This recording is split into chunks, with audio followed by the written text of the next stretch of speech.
बिस्मिल्लाहिर्रहमानिर्रहीम। अस्सलाम वालेकुम। मैं पहले तो अल्लाह से दुआ करता हूं कि जिस मकसद से हम आज ये प्रेस कॉन्फ्रेंस कर रहे हैं, अल्लाह ताला वो मकसद में हमें कामयाबी अता फरमाए। जैसा आप सबको पता है कि हम पर एक काला कानून मुसल्लत किया गया है जिसे वक्फ अमेंडमेंट कानून कहते हैं। ये कानून के जरिए से एनडीए की गवर्नमेंट, नरेंद्र मोदी, आरएसएस हमारी इबादत गाहों पर निशाना तान रहे, आशुर खानों पर निशाना तान रहे, वक्त के जायदादों पर निशाना तान रहे, खानखाओं पर निशाना तान रहे। हमारा फर्ज बनता कि हम इस कानून की मजम्मत करें और मुखालिफत करें। आपको कहता चलूं कि ये जब बिल पार्लियामेंट में पेश हुआ, सबसे पहले हिंदुस्तान में कोई वक्फ बोर्ड इसकी मुखालिफत करा, वो तो तेलंगाना वक्फ बोर्ड है। मैं सताइश करता हूं हमारे चीफ मिनिस्टर रेवंत रेड्डी अन्ना की, उनकी सदारत में तेलंगाना का वक्फ बोर्ड ये बिल की मुखालिफत करा। अब वो बिल जाकर कानून बन चुका और ये कानून लागू हो चुका।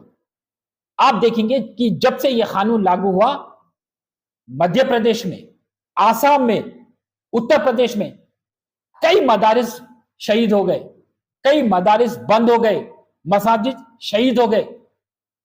और एनडीए की हुकूमत के जानिब से ये हम पे जुल्म है, अजियत है।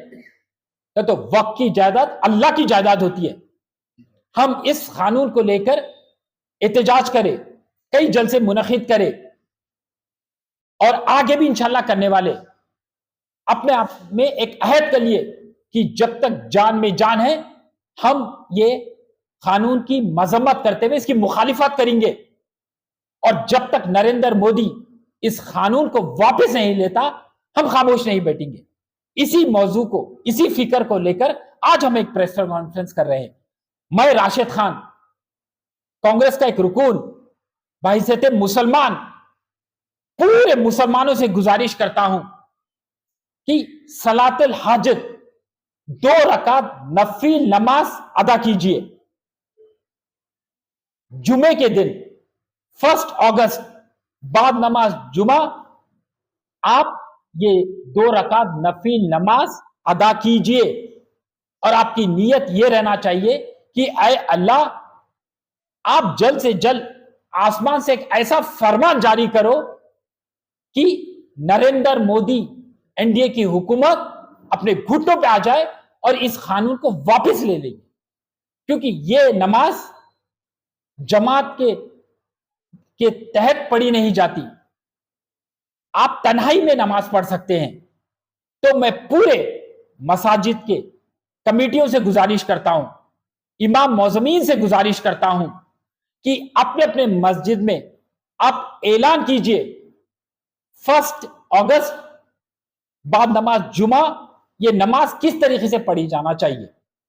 अगर से मसाजिदों में ऐलान हो जाएगा बयान के में कि किस तरीके से नमाज पढ़ी जाना चाहिए, तो हर जब मुसलमान सजदा करेगा नियत कर कर, तो अल्लाह हमारी नमाज को कबूल फरमाएगा, नमाज जारी हो जाएगा, ताकि बीजेपी की हुकूमत मजबूर हो जाना इस कानून को वापस लेने में। क्योंकि हम जितनी मेहनत करना है हम कर चुके, हम सड़कों पे उतरे, अपनी आवाज को बुलंद करें, मगर अब अल्लाह की ताकत जमीन पे आना है। और जब अल्लाह की ताकत जमीन पे आ जाएंगी तो ये कानून को वापस लिया जाएगा, मैं ये दावे से कहता हूं। और मैं साथ ही साथ पूरे खवातीन से गुजारिश करता हूं कि आप घरों में बाद नमाज जुमा ये 2 रकात नफिल नमाज सलातुल हाजत का एहतमाम कीजिए, कसरत से नमाज पढ़िए, कसरत से दुआ कीजिए, मुसल्ले पे गिड़गिड़ाइए। तो अल्लाह हमारा रहबर है, अल्लाह हमारा मुहाफिज है और अल्लाह की ताकत से ही ये कानून को रद्द किया जा सकता है। हम अल्लाह के सामने रुजू होंगे तो अल्लाह जरूर हमारी हाजत को पूरी करेगा।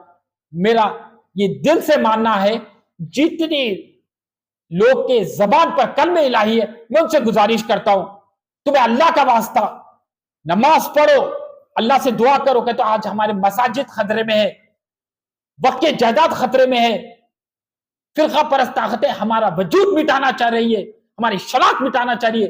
اگر ہماری شناخت کو برقرار رکھنا ہے، ہمارے وجود کو برقرار رکھنا ہے تو اللہ کے سامنے رجوع ہونا ہے۔ بندے کو اللہ کی ضرورت ہے، اللہ کو بندے کی ضرورت نہیں ہے۔ اللہ کے سامنے رجوع ہوئیں گے تو ہم یہ فرقہ پرست طاقتوں کو مجبور کر دیں گے قانون واپس لینے کے لیے۔ تو میں پھر سے گزارش کرتا ہوں سارے مسلمانوں سے، 1 اگست بروز جمعہ، میں جمعہ کیوں کہہ رہا ہوں کہ آپ اس درمیان کبھی بھی نماز ادا کر سکتے ہیں، یہ صلاۃ الحاجت، میں جمعے کی فضیلت زیادہ رہتی ہے بول کے میں جمعہ کہہ رہا ہوں۔ 1 اگست بروز جمعہ بعض نماز جمعہ کے 2 رکعت نفل نماز نیت کر کے آپ نماز ادا کیجئے، اللہ کے سامنے رجوع ہوئیے، گڑ گڑا کی دعا کریے، اور میں اللہ سے یہ توقع رکھتا ہوں کہ اے اللہ ہماری نماز کو قبول فرما، ہمارے حاجت کو قبول فرما، اور جلد سے جلد یہ جو وقت امینڈمنٹ قانون ہے NDA کی حکومت واپس لینے سے وجوہات کر دے۔ اللہ میاں ہم تیرے سامنے رجوع ہوتے، ہم تیرے سامنے مانگتے ہیں اور تو ہمارا محافظ ہے۔ اور میں پھر سے کہہ رہا ہوں اے مسلمانوں، اللہ کو پکارو، اللہ ضرور ہماری مدد کریں گا اور ضرور ہماری حاجت کو قبول فرمائیں گا انشاءاللہ۔ خدا حافظ۔